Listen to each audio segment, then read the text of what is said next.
Holy crap, you guys, Sonic Mania is great! Finally, at long last, a Sonic game that lives up to the classic games of this iconic gaming mascot. And sure, the only reason it got made is because Sega hired a bunch of fanatics to essentially make an official fan game, while the actual Sonic team are currently busy writing awful lyrics for Edgy the Hedgehog over here. But Sonic Mania has me excited for this franchise for the first time in, well, ever. So in honor of Mania's release, let's go back and pick one of Sonic Team's games at random, just to see how far we've come.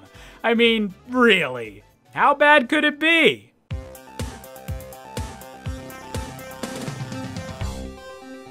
Welcome to Sonic the Hedgehog, more commonly known as Sonic 06, the revolutionary video game that was determined to show a brand new, unironically super epic and serious side of a game series starring a miscolored rodent.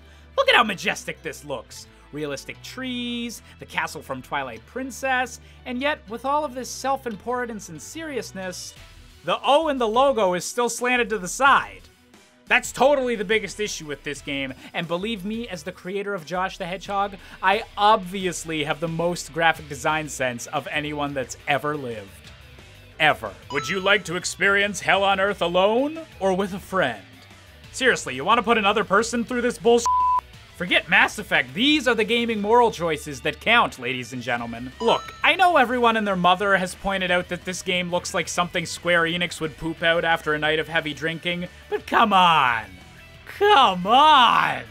This is like all the non-Disney parts of Kingdom Hearts, but somehow even worse.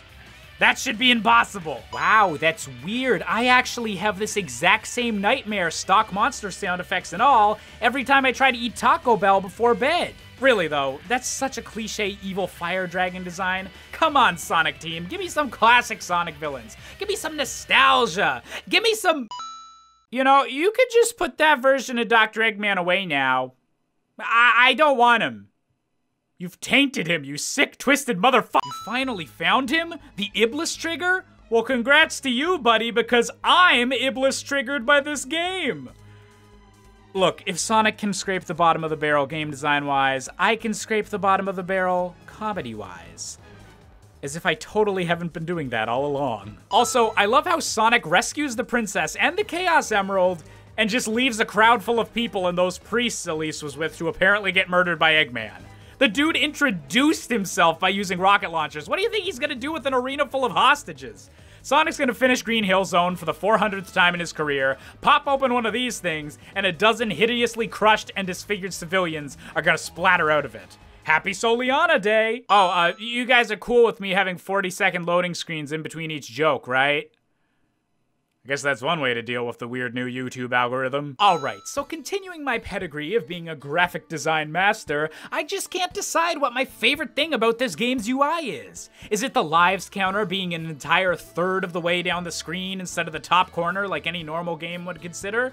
Is it the fact that the game right off the bat informs you that you can hold up to 10 million rings? Seriously, who would ever collect that many rings? That's literally thousands of times more than I'd ever want to collect in a good Sonic game. What the hell? But most of all, I think the thing that upsets me the most is this map. Look at this thing. It's so big, so round, so distractingly covering the screen. They may as well have just replaced the map with a boob. Look, I'm not saying the NPC design in this game is bad. I'm just saying that every single character I talk to looks like they'd fit better in one of those click on me now if you're horny Evany online porn game ads you get on shady websites rather than a Sonic game. I mean, I never visit shady websites, don't be ridiculous. Also, just one question, a little bit of a query if you will, just while we're on this topic. Why the f am I talking to people in a Sonic game? Nom nom nom nom nom nom nom nom nom nom nom. So, Lassie, can you talk to people too? You keeping your intelligence on the down low? Have you ever considered making out with your owner? All right, ladies and gents, put on your running shoes because after meeting Alberto Robert, aka the most famous Sonic character ever that for some ungodly reason legitimately has a page on the official Sonic fan wiki, we're ready to finally start going fast and beginning our next-gen Sonic adventure. I mean, We all call it Sonic 06, but this is really called Sonic the Hedgehog. This is supposed to be the new, definitive version of the character. So let's get excited, and let's get ready to... You know, I couldn't decide which would be a bigger letdown. Showing yet another loading screen, or showing this stupid jumping through rings bit that's your first mission in the game. So, I choose both. The year is 1996. Super Mario 64 has come onto the gaming scene and changed this beloved art form forever, ushering in a new era filled with 3D platforming. As one of the first games of its kind, this title utilized portals to various worlds disguised as paintings to showcase a large amount of explorable environments while centering the game around a central hub level. It truly was really freaking clever. And 10 years later, Sonic Team managed to do that entire concept literally a million times worse. You couldn't even do an animation for him getting teleported. It's just, well, Blue Hedgehog touched the unimaginative JPEG of our ripoff of Sonic Adventure's opening level, throw a loading screen at the f***ers. Welcome to Sonic the Hedgehog stages, where they've implemented a full physics system for every time you smash a crate like some kind of bandicoot, yet still thinks that water behaves like this. Damn, the worst temples in every Zelda game would be a hell of a lot easier if this were true. Shout out to these robots that have machine guns that only knock out one ring at a time. Sonic goes a bit too fast, scrapes against a wall, literal death. Sonic gets shot by the f***ing Terminator. Meh, walk it off. There's more rings around here than an episode of Bachelor in Paradise. All right, okay. This is only the first level, and I'm pretty traumatized already, but I think the worst is behind us. It can only get better from this point onward, right? You see that number? That number up there in the corner that I have in most of my videos? Yeah, that is no longer a things wrong counter. It's actually keeping track of how many shots of tequila I'm gonna need after this playthrough is finished. Please donate to a charity in lieu of sending flowers to the funeral. Hey! You know how people are always saying that to fix 3D Sonic, you should just have him going faster and focus on more linear levels? I don't think it's working. Seriously? This is the music you're gonna play as the end of level victory theme? Ay. You know, maybe I should just quit this YouTube thing. You know, I don't know. After playing this, just trying to escape from video games and open a bookstore or something seems like a valid plan. Look, I know the entire point of these videos is me exaggerating things for the point of comedy, but calling the ability to crouch anti-gravity? Come on, dude. Even an awfully mocap dancer such as yourself needs to know that's bullcrap. Wow, thank goodness we have giant colorful springs and equally colorful hedgehogs to fight back against rising child suicide numbers. Yeesh, that joke was edgy. Save it for the Shadow the Hedgehog campaign. Shout out to Eggman for the genius plan of taking Elise away from his massive, fully operational giant death plane and instead hiding her in some random ruins in the desert. Also, shout out to Eggman for being the video game equivalent of those horrifying "what if the Simpsons were real" images. Seriously, every single aspect of this realistic Eggman design makes me think of testicles. And not in the good way. Oh boy, we've got an entire loading screen to amp ourselves up for the first boss fight. Egg Cerberus? Well, that seems pretty self-explanatory. Everyone knows that Cerberus is a giant galloping robot hyena thing that doesn't resemble a dog with 3 heads in any way? Really? You guys have a worse understanding of Greek mythology than Disney. And believe me, that is hard to pull off. Seriously though, why? Oh my god. Alright, I'm sorry, but there is nothing I could say in this video that'll be funnier than the image of Sonic holding Elise in profile in these dumb tutorial messages for the mechanic that'll basically just be in the stage. I mean, look at her legs! Or rather, don't, because Elise is 17 and thinking of her that way is yucky. Right, Sega? Wow, the royal bloodline of Soliana lets you walk slowly across sand? I didn't know I was a princess. I do that shit all the time. This actually reminds me of my favorite scene in Aladdin. You know the one where Prince Ali's holding the princess and just jumps up and flings his entire body into a giant robot. And miraculously, no one gets seriously injured by that. And eventually they realize they need to kill all the robots in the area to free a giant red spring from inside a force field. You don't remember that part? It's just during the second verse of A Whole New World. All right, so let's just take a moment and appreciate how amazingly well these two character designs mesh together. I haven't seen cohesion this great since my Supernatural X Super Mario fanfiction. Hey, wait a minute. What are these two doing inside the moon from Majora's Mask? So, between her father telling her to literally never cry, and Sonic encouraging Elise to always smile, Sonic 06 is really the story of a bunch of dudes giving crappy, creepy, mental health destroying advice to a teenage girl. I guess Eggman and Knuckles are the only real feminists after all. Defeat Silver? But he's right there! Believe me, guys, if I could defeat the loading screens in this game, I would. Okay, so, quick list of the 3 worst and most fundamentally flawed things of all time. Number 1, Jake Paul. Number 2, the graphic design of this list. Number 3, this boss fight. Actually, why don't we just move this up? Keep it tied with douchey McWhiteBoy name. You know, Silver, you seem like a smart guy. I mean, you can literally pick up things with your brain and constantly smash them into walls with awful combat mechanics. That's gotta show some amount of great intelligence, so, quick question for you. When has there ever, in the history of any pop culture ever, been a situation where someone went back in time to kill someone and it wound up being a good thing? Buddy, we need to sit down and watch some Schwarzenegger movies. Our Father, who art in heaven, hallowed be thy name. Please don't let this video be successful enough that I need to continue this series into another campaign. Seriously though, this guy's design is beyond stupid. I mean, what is that on top of his face, a freaking hand? Let me take a crack at designing a character that's a bit more fitting for this game. Ta-da! Golden the Meerkat, archenemy of Josh the Hedgehog, creator of the anti-insanity sapphires, and whose forehead hand more accurately describes my feelings right now. Now, any normal person right now might be thinking, Amy? Where the heck did she come from? How could she possibly know this time-traveling guy? Well, completely ordinary person having a rational thought process, everything can easily be explained by playing through the other characters' story arcs, which aren't unlocked yet. So you literally couldn't possibly have access to this important information right now. Aren't video games great? Okay guys, I know we've had our budget cut drastically and had our development time shortened to laughable levels, but how about instead of trying to hide or ignore the fact that all of our NPCs look exactly the same, why don't we make an essential minigame where you have to try and tell these identical ugly as sin character models apart? It's genius! You know, it's true what they say. Money can't buy happiness.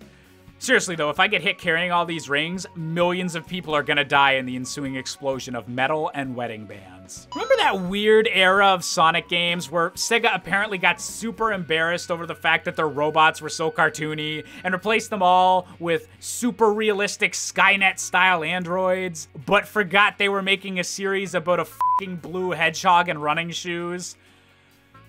God, what a company. Okay, I'll give a point in this game's favor. Few things have amused me as much as the realization that every character's idle animation is set to the same timer. Congrats on the synchronized dance routine, guys! Now, could you please stop looking at me like you're gonna solicit me the second I go in that alley? I've seen echidna penises. I ain't down for whatever you're offering, Knuckles. Look, Mom and Dad, I know my GPA in college wasn't the greatest, but look at this! I got an S rank for the part of the game where you fight robots for a grand total of 15 seconds after a full minute of loading screens. Aren't you proud of me yet? All right, okay, so this stage starts off as a snowboarding level. Okay, I can see why they might think that's a good idea. I mean, you're just aiming yourself down a mountain and occasionally jumping. Maybe this will actually be good, because like, how in the world could they possibly mess up a snowboarding section? So, Josh the Hedgehog is gonna take over for a little bit, because frankly, I need a breather, and I need to go buy enough lemon wedges for all these tequila shots. Because heaven knows I've already got the salt. All right, okay, I can handle hosting for a bit. I mean, okay, how do they do this? What is the deal with having a Sonic game where 90% of the time you're not playing as Sonic? Am I right? Am I right? Okay, this being funny thing is hard. Somebody else try a better joke. This is stupid. Oh, God, I'm back. I think I'm gonna puke. I can't tell if it's because I started on these tequila shots early, or the fact they just saw Eggman's f***ing eyes. That should never ever happen. What the heck, you guys? Whoa, whoa, whoa, whoa, whoa. So you have a time machine, and the first thing you're gonna do with it is set it to random and launch your enemies through it? That is literally the worst possible use of a time machine. Use it yourself, go back to the past, change things in your favor. Why on earth would you ever send your arch nemesis and potentially give them that opportunity? Eggman, you really need to take some villain classes. Also, just a little bit of a tip, just a teeny one, maybe try Rogaine. The baldness is way more disturbing when you're super realistic like that. Wow, I can't believe Sonic got sent to the edgy boobs timeline. Named as such because it hosts characters that are edgy, characters that have boobs, and characters that have edgy boobs. This is the part of the video where I'd make a political joke about what noteworthy politician at the moment could have led to a future like this, but come on. This is a Sonic video. The comments section is already gonna be awful. Seriously though, this entire game was advertised as being a reboot of the Sonic series, but how the living heck would anyone know what Chaos Control means if they haven't played either Sonic Adventure 2 or Shadow the Hedgehog?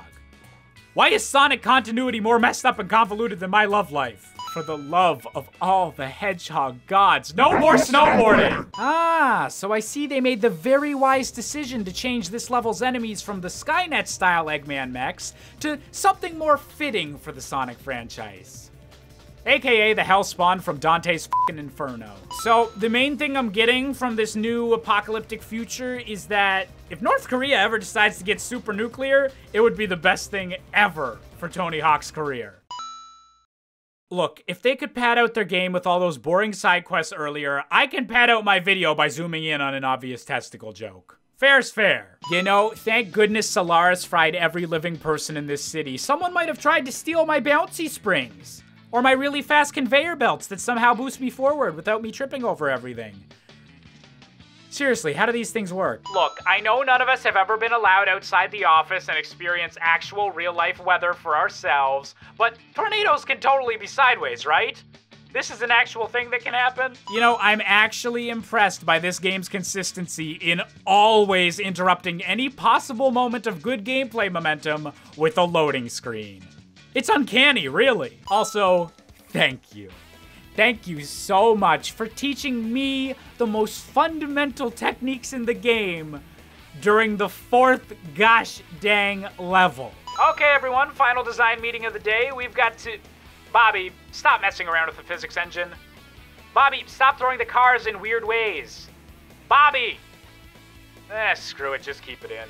Also, goddamn, we are gonna sweep at the Video Game Writing Awards this year. You know, I don't think there's ever been a more butt-clenching moment in a video game than going through one of these auto-run sections with 0 lives left. It's alright though, I'll be fine. I just need to rely on my own skills and trust that this game wouldn't suddenly disable my turning midway through a jump. And oh my god, I'm gonna... Alright, so here's the final part of the video, the bit where it'd be so easy for me to summon up some more exaggerated rage and yell a lot and drown in YouTube dollars. But instead, I'll just calmly say this.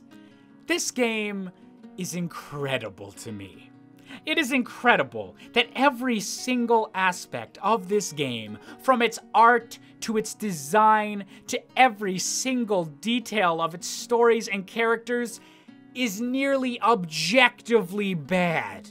Even the music, which on its own would at least be considered decent, is rendered awful by the fact that it being okay makes it not gel with the rest of the game's terribleness, thus making it ill-fitting and bad as well. I have never been more genuinely offended and outraged during the making of a 64 Things Wrong before, so I am beyond happy to say that I will never ever be playing this putrid trash heap of an interactive piece of software ever again. My morals just won't allow it. I'm going to take the high road here. I want to be positive. I'm going to stay above making fun of a game that's just so accepted as bad. My morals won't allow it. That's the bottom line. I've said it. Unless, you know, this video does really well. Like, really, really well. Because, hey, if Sonic Team can have absolutely no shame, so can I. In this world where life is strong, in this world life's an open book. If you enjoyed this video, why not hit the like button, hit the subscribe button, or check out some of the other videos on screen. Just like click them, tap them, whatever you gotta do. Also, I got links to all my social media stuff down in the description. You can watch me stream on Twitch. You can follow my Twitter. I make jokes on there. You can see what's going on. Check it out.